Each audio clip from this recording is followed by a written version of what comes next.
그로잉 페인이라고 하죠. 이 뼈가 성장하는데 이 속도보다 근육이 더 빨리 성장하여서 통증이 느껴지는 것. 그래서 어린 자녀들에게 이 성장통이 생겨나게 됩니다. 어쩔 수 없이 오는 아픔이 바로 성장통입니다. 이 생명기관은 다 겪는 것 같아요. 교회도 성장통을 겪습니다. 특별히 이 땅의 가장 처음 교회, 지금 우리가 읽었던 예루살렘 교회가 성장통을 겪고 있습니다. 오순절 성령 강림 전까지 예루살렘 교회 교인들은 120명 정도였어요. 그런데 불과 하룻밤 사이에 3,000명이 됐죠, 5,000명이 됐죠, 그리고 10,000명으로 늘어났습니다. 소위 우리가 말하는 급성장입니다. 아프지 않을 수가 없는 거죠. 준비되어 있지 않는 상태에서 갑자기 성장하고 늘어나게 된 것입니다. 오늘 이 예루살렘 교회의 성장통의 이야기를 나눌 터인데, 우리가 이 성경을 읽으면서 우리 교회, 또 내가 속한 공동체, 동산, 선교회, 이 가정, 우리가 건강한가 함께 살펴보았으면 좋겠습니다. 6장 1절에 그때, 항상 첫 절에 어떤 시간적인 것을 들어갈 때에는 중요한 배경적인 사건이 되는 것입니다. 어제 나누었던 5장의 스토리예요. 믿음을 지키려면, 소위 교회를 가려면 유대교 지도자들이 다 붙잡아 가지고요, 예수의 이름 말하지 말게 하고 매를 때리고 고문을 하고, 또 심각하면 사도들처럼 지하 감옥에 가두어 버렸던 때를 말하는 것입니다. 그런 때에 말도 안 되게 제자가 더 많아졌다라고 하는 것입니다. 그런데 좋은 일인데 뭔가 부정적입니다. 제자가 더 많아졌습니다. 숫자가 많아졌어요. 분명한 성장입니다. 그러면 더 활기 있을 것 같은데 교회라는 곳은 그렇지가 않아요. 숫자가 많아졌으면 당장 느껴지는 건, 교회는 한 사람 한 사람의 돌봄도 참 중요한 것인데, 숫자가 많아졌으니, 갑자기 120명에서 10,000명이 돼버렸으니 한 사람 한 사람의 돌봄이 약해질 수밖에 없겠지요. 그렇게 되면 자연히 소외된 사람들이 생겨났을 것입니다. 생겨났죠. 성경은 빨리 진전을 주네요. 누가 소외됐는가 하면 헬라파 유대인들이 소외를 당했다라는 겁니다. 당시 예루살렘 교회 구성원들은 크게 세 부류였대요. 가장 다수는 히브리 사람들, 그래서 히브리파라고 했고요. 또 그릭 사람들, 헬라파가 소수였고 더 소수였던 이방인들, 이렇게 세 부류가 있었다고 합니다. 당시 시대에서는 자연히 그럴 수밖에 없겠죠. 예루살렘 교회에서 가장 중점적인 사역은 구제사역, 우리가 말하는 구제사역과는 조금 다르게요, 음식을 나누는, 모든 교인들에게 교회에 모였으면 모두가 다 음식을 나누는 사역을 했었어요. 그런데 히브리파가 다수다 보니까 아무래도 소수는 뭔가 소외됐다, 내가 자꾸만 적게 받는다라는 느낌이 들겠고, 정말 그럴 수도 있겠죠. 그래서 헬라파 사람들이 히브리파 사람들을 원망했다라고 하는 것은 교회에서 시위가 일어났다라는 것이 아니고요, 불편한 마음이 드러났다라는 겁니다. 그런데 헬라파 사람들이 히브리파 사람을 원망했다라고 쓰여 있지만 지금 교회잖아요. 그러니까 헬라파 사람들은 히브리파 사람들에게 불편한 마음을 낸 것이 아니라 교회의 리더십에 지금 불편한 마음을, 소위 우리도로 얘기하면 당회에 불편한 마음을 보이고 있는 것입니다. 지금 양육 시스템에 문제가 생긴 것입니다. 자, 이제 당회의 반응입니다. 건강한 공동체는 어떻게 해야 할까요? 이러한 문제가 생겼을 때 어떻게 하는 것이 좋을까요? 본질로 돌아가야 되는 것입니다. 교회의 본질이 무엇인가, 그것을 파악하고 돌아가야 되는 겁니다. 이 예루살렘 교회 리더십은 본질이 무엇인지 분명하게 파악했습니다. 4절에 보니까 우리는 기도하는 일과 말씀 사역에 힘쓰자라는 겁니다. 지금은 구제, 먹는 것에 대해서 누군가에게는 더 가고 누군가에게는 덜 가는 문제가 생긴 거잖아요. 그런데 교회 리더십은 다소 엉뚱해 보입니다. 우리가 기도와 말씀에 더 집중하자. 맞아요. 대부분의 문제는 보여지게 되거든요. 그런데 문제는 보여지는 것보다 보여지지 않는 것에 문제의 시작이 있는 거예요. 그래서 항상 리더는 보이지 않는 문제가 무엇인가 집중할 수 있어야 하는 거예요. 교회입니다. 생명체예요. 문제가 드러났어요. 나는 왜 적게 주느냐? 하지만 그게 문제가 아니었어요. 맞다. 교회가 기도가 적어졌다. 말씀이 적어졌다. 참 이상하죠. 교회가 부흥했어요. 교회가 부흥하면 120명에서 10,000명이면 다 으쌰으쌰하고 점점 더 부흥의 불길이 일어나고 흥황할 것 같은데 숫자가 많아지니까요, 리더십이 탈진을 했어요. 목회자가 탈진을 하고 점점 기도가 약해진 거죠. 그러니 금방 이런 문제가 생겨나는 거예요. 그렇더라고요. 뉴욕에서 목회할 때 한 해에 120명의 새신자가 오더라고요. 그러니 신방하고 정착하게 해야 하고 돌보다 보니까 말씀이 약해지더라고요. 기도가 약해져요. 위기가 느껴지더라고요. 정말 그래요. 우리가 일이 많아지면 기도가 약해져요. 말씀이 약해져요. 사랑하는 우리 한미교회 새벽기도자 여러분, 우리가 기도가 깊어져야 돼요. 그것이 교회의 건강함입니다. 그것이 교회의 부흥입니다.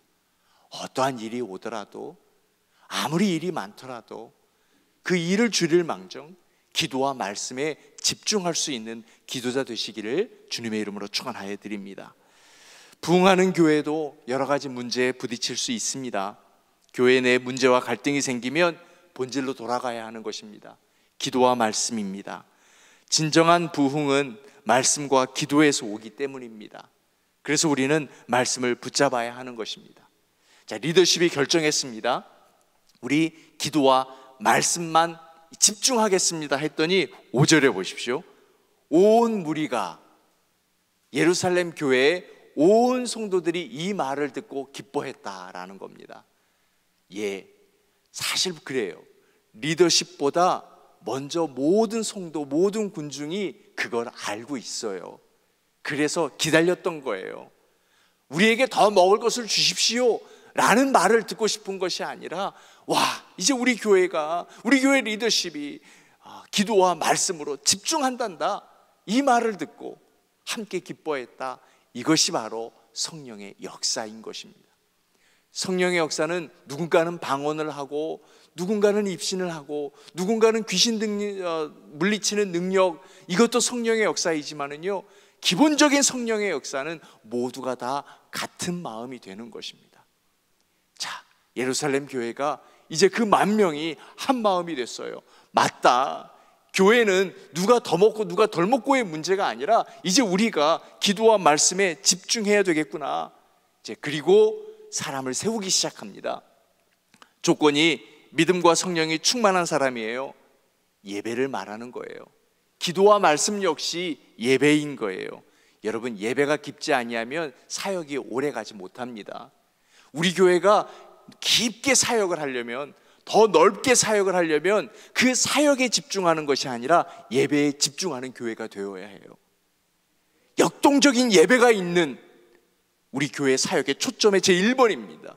다이나믹 월십. 왜 그래야 되는가? 교회는 사역을 해야 되기 때문에. 여러분, 지금 어떤 사역을 준비하고 계세요? 어떤 사역에 속해지게 계세요? 어떤 사역이든 간에 우리가 하는 모든 사역이 깊고 오래 가려면 우리는 진실한 예배자가 되어야 하는 거예요. 그래서 교회는 예배, 믿음과 성령이 충만한 사람, 그리고 지혜가 충만한 사람을 세우는 거예요. 지혜가 충만한 사람이다 라고 하는 것은 똑똑한 사람이 아니라 화해자다 라고 하는 것입니다. 정의로운 거 참 좋은데요, 너무 정의로우면은요 자꾸 싸워요. 좋은 일이지만 싸우는 건 공동체에 건강하지 못합니다. 아빠와 엄마가 너무 정의로워서 자주 싸우면 아이들이 상처를 입지요. 그러니 교회는 가능한 한 분쟁이 적어야 되는 거예요. 그래서 지혜로운 사람이에요. 분쟁을 적게 하고, 문제가 보이면은요 그 문제를 지적하는 사람은 많아요. 하지만 그 문제를 조용히 해결하는 사람은 너무 적어요. 그래서 지혜가 충만한 사람이 필요해요. 그 문제를 조용히 우리가 해결하려고 하는 사람. 그래서 지혜로운 사람을 세우는 것이죠. 칭찬받는 사람을 또 세우네요. 칭찬받는 사람, 그냥 단기간의 인기가 아니죠.